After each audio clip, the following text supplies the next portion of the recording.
Hey everyone, thank you so much for tuning into today's post show. My name is Josh. I'm one of the pastors here on staff, and I'm joined with Layla, Matt, and Elizabeth.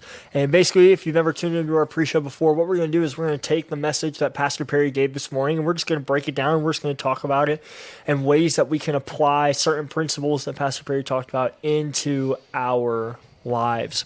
So we do have a couple people that are on our worship team, so we're just going to hop right into it today. So what stood out to you in today's message?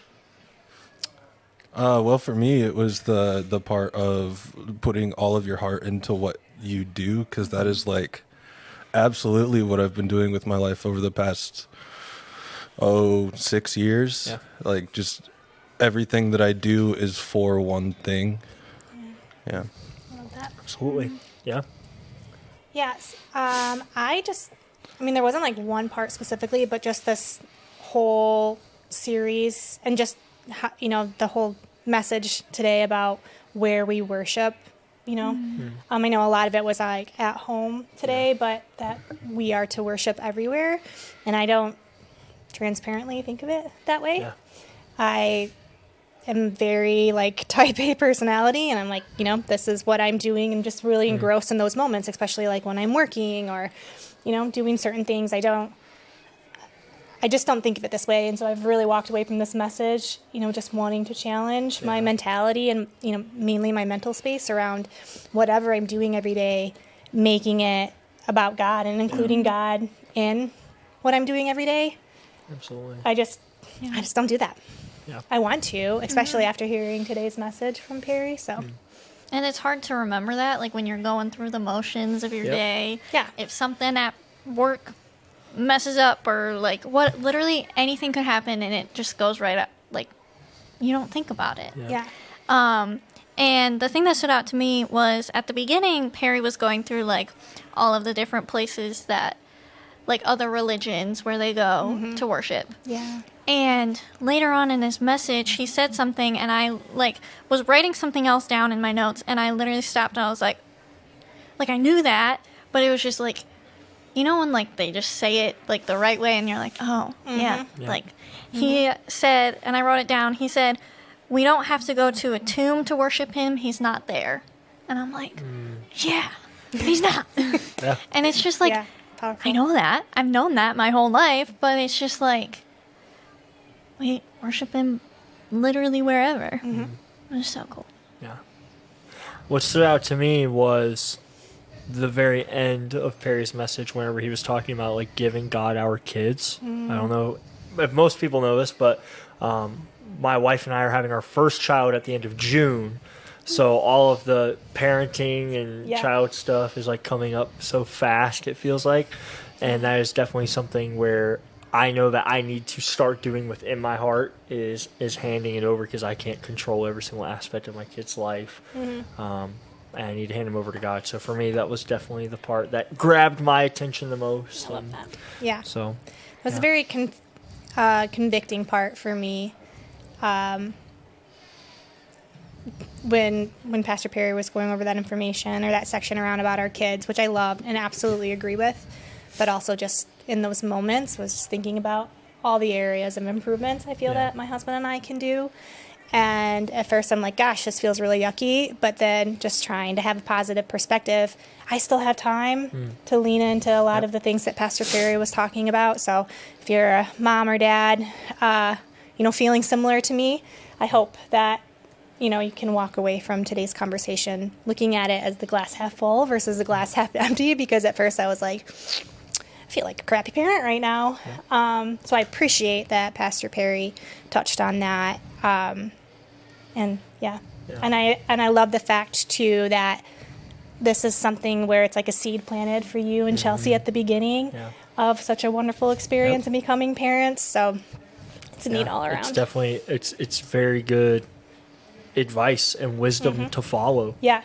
I need to hear this, I feel like, on a weekly basis. we could be each other's accountability buddies. We're like, hey, how's your parenting going this week? Yeah, my dog pushes my buttons sometimes. So, Dude. I can only imagine whenever the kid talks back to me, how much that's going to drive me nuts.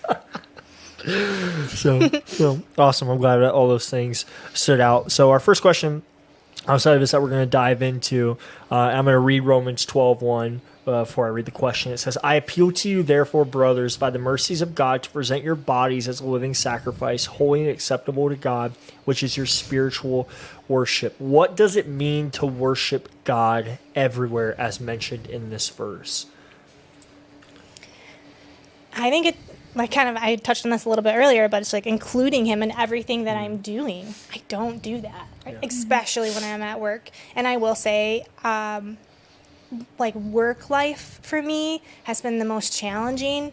And I feel like it's because I'm not including God in that with me.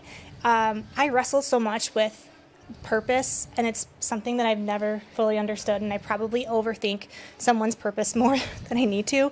But sometimes I get so confused on if I'm doing the right thing, because if you think about it, what your career choice takes up many hours of your life, right? I don't even want to add it up, but I feel like for me sometimes it can be more than sleeping, right? Like it's something I'm doing on such a routine basis, and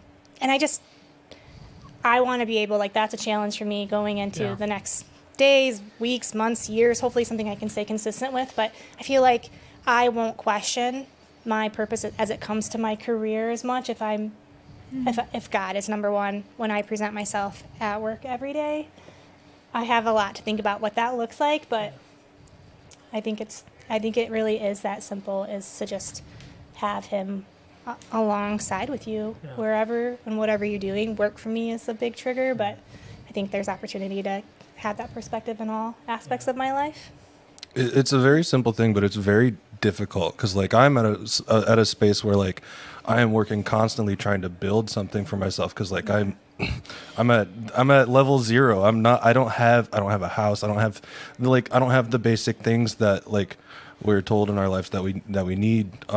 So when I get home from work, I am working. Mm-hmm. When I'm done working, I go to bed, or I go to the gym, then I go to the bed, or whatever. But it's so hard to just take a step back and then let God be involved in that too, especially when you're beginning your adult life and trying to build something for yourself, and especially if you have wants that you want to get to, that wants aren't bad, but I don't know. It's rough. I understand. It's a very simple concept, but very, very hard to put into practice. Yeah. Yeah, I know for me with this one, my calling is to serve and work within a church. Mm-hmm.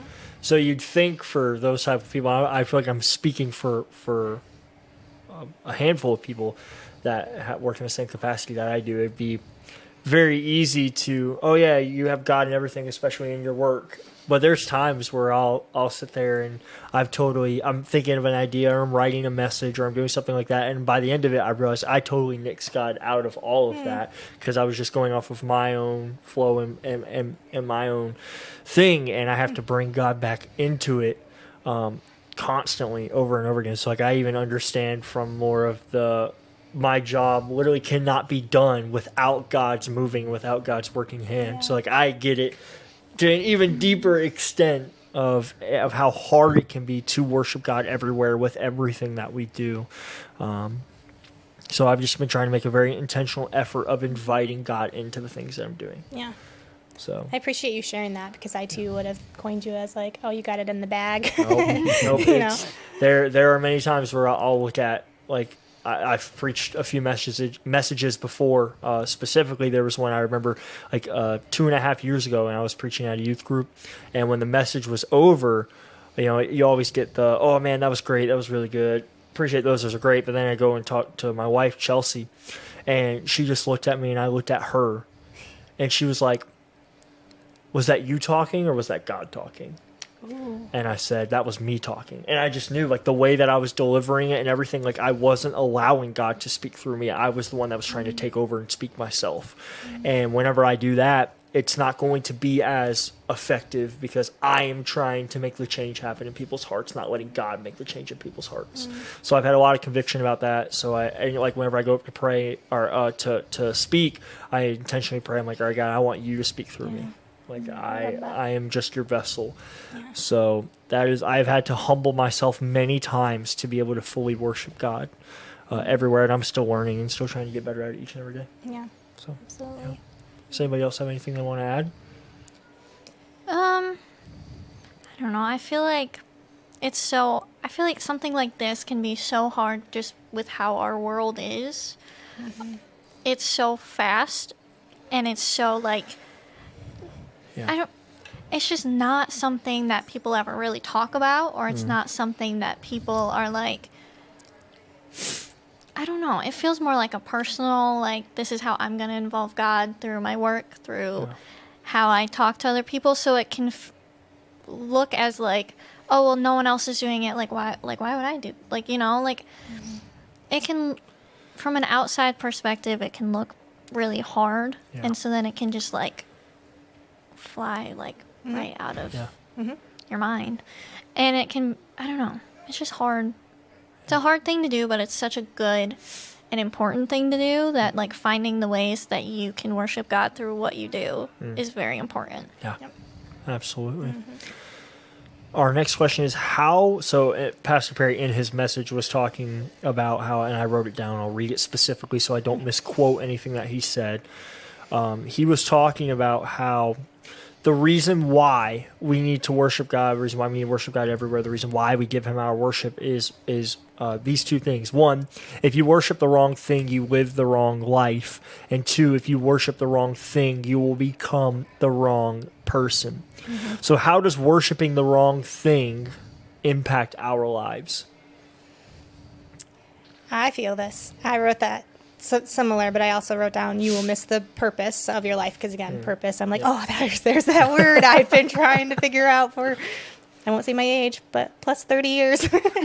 And for me, I see this in so many different examples. Again, I've already mentioned work. Like, I get infatuated with trying to figure out how to be my best self at work, or how to, you know what I mean, get the best reviews, or you know what I mean, just super focused on that. And again, if I just change my perspective, I feel like things could be so much more natural and falling into place naturally, but get so caught up on social media, comparing myself. And, I see like, one, I don't have a Stanley Cup. I'm like, do I need a Stanley Cup? Like, You can get an off-rate Amazon cup. There we go. Hydroflow. Sponsor me. But you know what I mean? It's just so easy to get in today's culture and world I can go down a rabbit trail of like, I'm spiraling on social media for probably like hours at times, and I'm comparing, and I'm just like, I'm not worshiping. I guess I don't think, but maybe I am, right? Like, Right.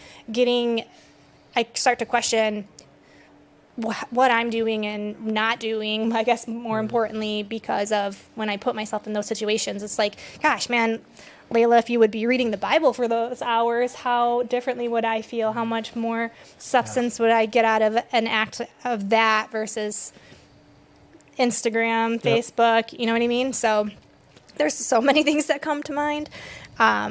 Those are the first few examples for me where I feel like I worship / focus on external factors, things that I'm in my environment way too much. Yeah.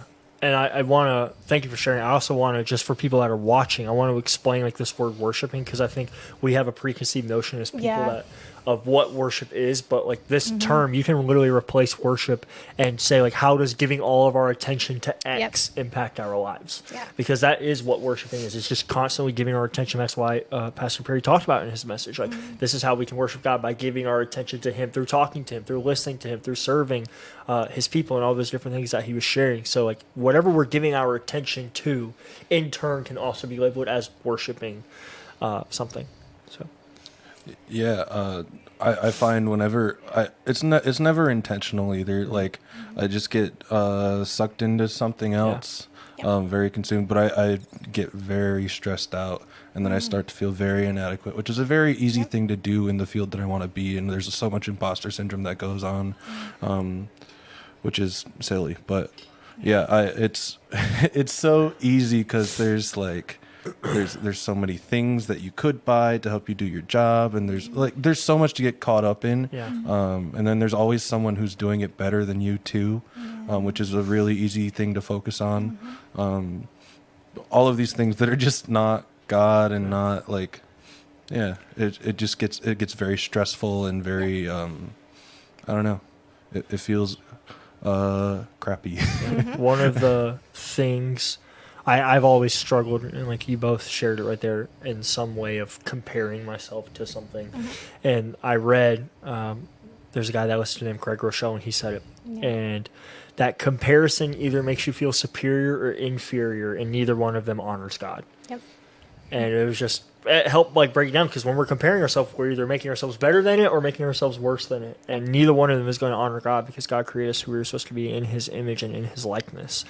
So, yeah. Yeah. Anything else? No, that was really well said. I like that a lot. Yeah, and I guess just right now I'm just in this moment, like, why is this such a hard thing to think about redirecting or changing? Yeah. Why am I wrestling with the fact of like trying to include God in everything that I do? Why does that sound so hard? And instead of like natural. I think part of it has to do with the world around us, especially within the shift in the last 30, 40 years. I know I haven't been alive the whole time, but that's when it started, of this, it's all about me culture. Like, you do you have your own truth, you have your own ways. Yeah. Don't let anybody change that. You just do whatever you want to do, and it pushes us into this egocentric mindset where it's hard to include anybody else or anything else into our process and into our daily lives. Like, one of the things that I know that I struggle with, and I know it's like a generational sin that has been within my family, is selfishness, where I can so easily just focus on myself and doing things for myself and doing it by myself. Yeah. So I have to constantly break that, which one of the things I love about my calling is I have to constantly serve people. So I can't be selfish and also serve people at the same time. So the serving aspect forces me to break something that I know that I struggle with and am trying to overcome. Yeah. One of the things I do, and I've shared it many times, and you've read the book too, Layla, is the trenches of truth. I just try to create those trenches of truth to reframe my mindset. Like, I am created by God, so I want to do things with God. I want God to do things with me. And I just repeat those selves to myself so that I constantly can remember what I'm supposed to be doing and who I'm supposed to be giving the glory to and who helps me walk through each and every day. Yeah. I love that. Anybody else have anything to add?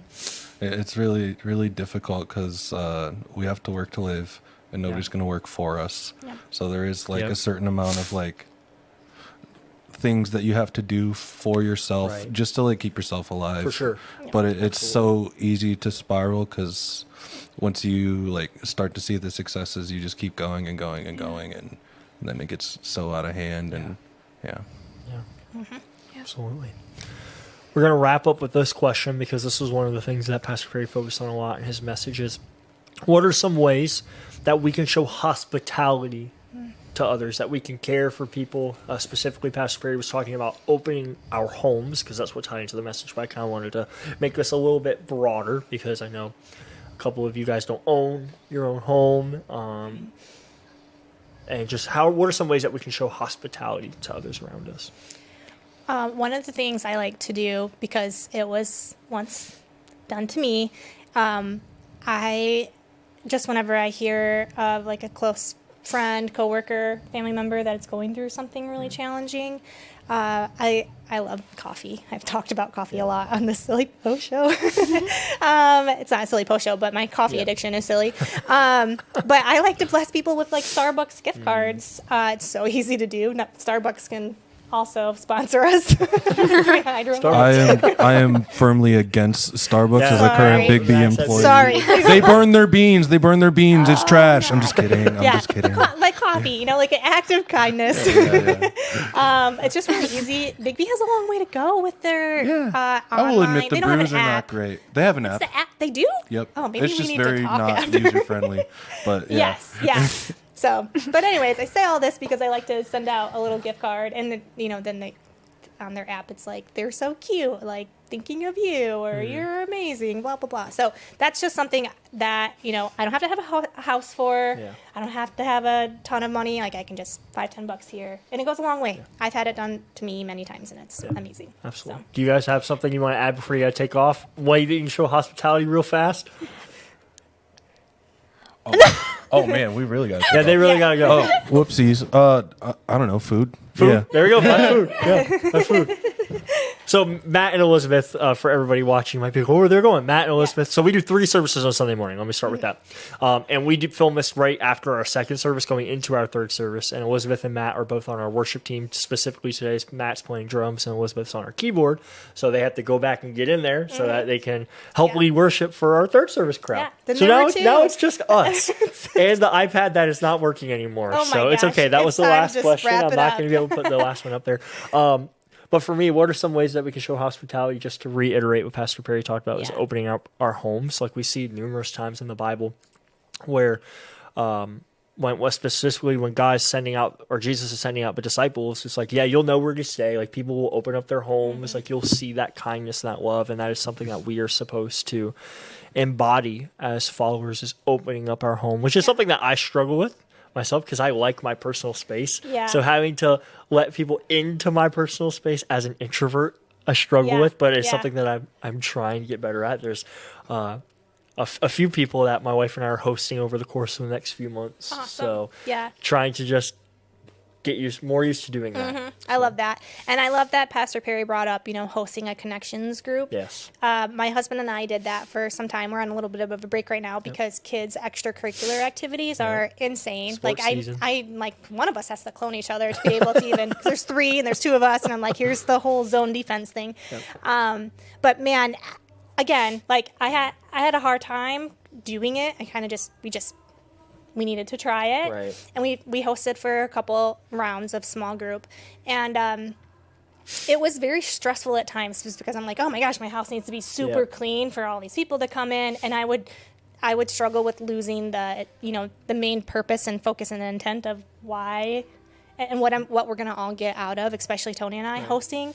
So when I got past that, which it would come in ebbs and flows, like I loved being able to provide a place for such a great group of people to come in. And there was so much beautiful substance that came out of our small group on a weekly basis. And just knowing that we were able to provide that opportunity with our house. It was a zoo, but the people, they kept coming, right? Yep. They were like, okay, must be okay with dogs, weird dogs that like sniff your bum all the time when you walk in the door and things like that. But I say all this just because if you are similar to what my husband and I were when we were questioning if we really wanted to have people come in our house and, right? Kind of, it can be a hurdle, right? Yeah. But we got so much out of it to the point right now where I'm missing it. Because we're just at a time in our lives where it's extremely busy, and that's okay.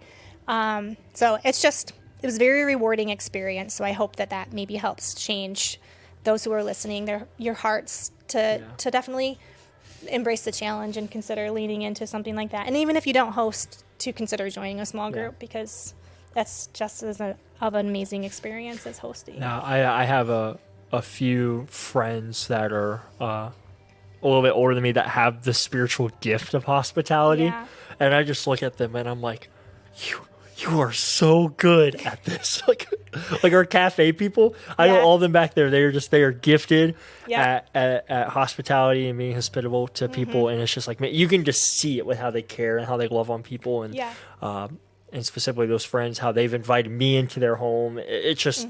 I know it goes a long way for me as somebody who doesn't necessarily have that gift. So I really encourage you, if that is something you are gifted at, to use that gift within the next couple of weeks, because you can bless so many people and you may never even realize it. They may never even tell you, but you are making an impact for God and for his kingdom and in those people's lives. Absolutely. So normally right now is when I throw a slide up about submitting a question, but my iPad is not working. So if you have a question at all, you can go to your search bar.